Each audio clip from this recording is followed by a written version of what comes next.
तो आइए एक छोटा सा गीत मैं आप सबके सामने लेकर के आ रहा हूं और ये मैंने अपनी दिल की कलम से लिखा है।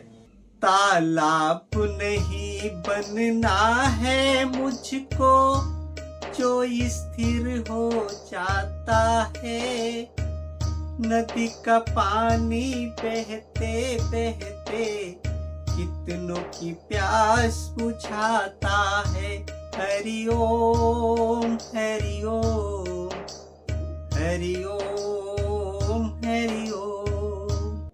मेरे प्यारे भाइयों और बहनों, तालाब में कितना भी अच्छा पानी ला करके भर दिया जाए, लेकिन कुछ समय बीतने के बाद वो तालाब में कीड़े पड़ ही जाएंगे और वो वहीं के कुछ आसपास के लोगों की ही प्यास को बुझा सकता है। लेकिन जो नदी का पानी होता है वो बहता रहता है, जो बहाव होता है, जो फ्लो होता है, उसमें देखिए, मैं गंदे नाले की बात नहीं कर रहा हूँ, मैं नदी की बात कर रहा हूँ। नहीं तो कुछ लोग कहेंगे तो गंदे नाले का पानी भी तो बहता रहता है, लेकिन उसमें तो बास बहुत आती है, गंध तो बहुत आती है, उसकी दुर्गंध कितनी दूर में फैलती है। इसके लिए मैं नाले की बात नहीं कर रहा हूँ, मैं नदी की बात कर रहा हूँ जो बहती है और सब की प्यास को ना जाने कितने उसके रास्ते में आएंगे, उन सब की प्यास को बुझाता हुआ, उनको तृप्त करती हुई वो नदी आगे की ओर बढ़ती रहती है। इसके लिए यहाँ पे दो चीज को ध्यान में रखना है, चाहे विचार हो चाहे पानी। अगर विचार भी एक जगह पड़ा ही रहता है तो वो भी पड़े पड़े मुरझा जाता है, मर जाता है। या और ठीक इसी प्रकार एक पानी अगर एक ही जगह स्थिर है तो भी सड़ जाएगा, कीड़े पड़ जाएंगे और उसमें से बदबू निकलने लगी। और आगे की कड़ी को हम एक जगह जब खड़े हुए हम दृष्टि को ऊपर उठाते हैं, एक जगह जब खड़े हुए हम दृष्टि को ऊपर उठाते हैं, आकाश पूरा स्वतंत्र हुआ है, आंखों में नहीं समाता है। हरि ओम हरि ओम हरि ओम हरि ओम। मेरे प्यारे भाइयों और बहनों, जब आपका मन पवित्र हो जाएगा तो आप उस आकाश की भांति एकदम स्वच्छ सफेद निर्मल दिखाई देंगे। और हम सोचते हैं कि इस आकाश को पूरा इन छोटी छोटी आंखों में समा ले, ऐसे सत्य भी बहुत विशाल है। हर एक की बात नहीं है कि इसको समझा जा सके, लेकिन जो कोई उस मार्ग पर चल देता है निश्चित ही वो निर्मल और पवित्र और शुद्ध बन जाता है।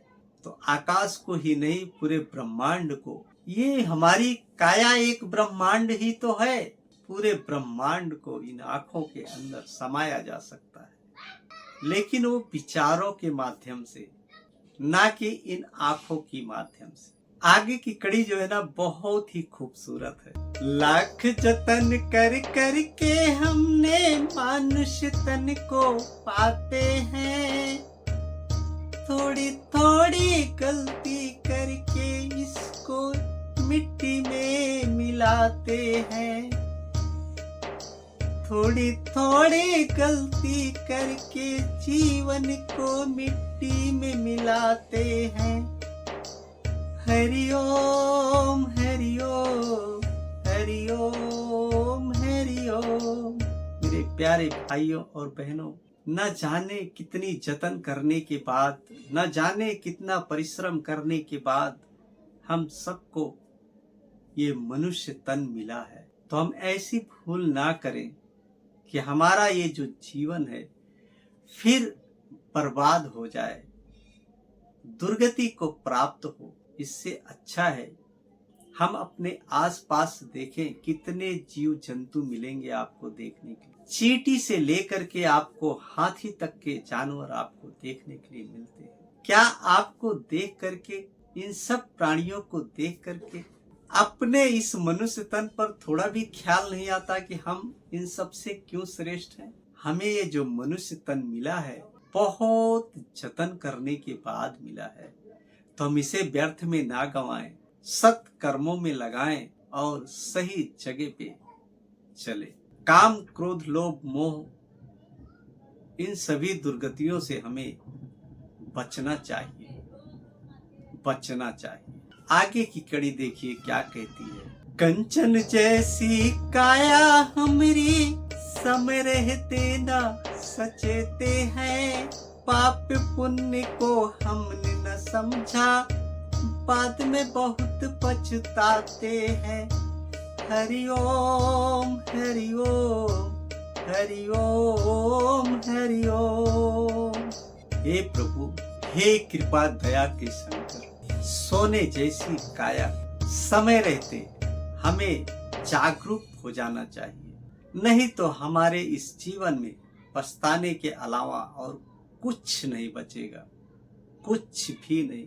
अंत के समय में पछतावा ही होता है कि काश हमने कहीं कुछ कर लिया होता, ऐ काश कहीं हमने कुछ कर लिया हो। तो ये काश जो है ना, इसको अपने जीवन से हटा दीजिए और करना चालू कर दीजिए। कंचन जैसी हमारी ये शरीर है, हम चाहे तो इसको स्वर्ण की तरह संवार ले, चाहे तो मिट्टी की तरह इसको नष्ट कर। एक ऊपर की लाइन, नीचे की लाइन, दोनों को एक साथ समझेंगे तो बहुत ही अच्छा आप महसूस करेंगे।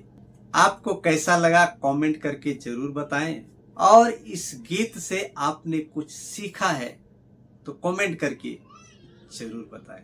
जय कबीर साहब।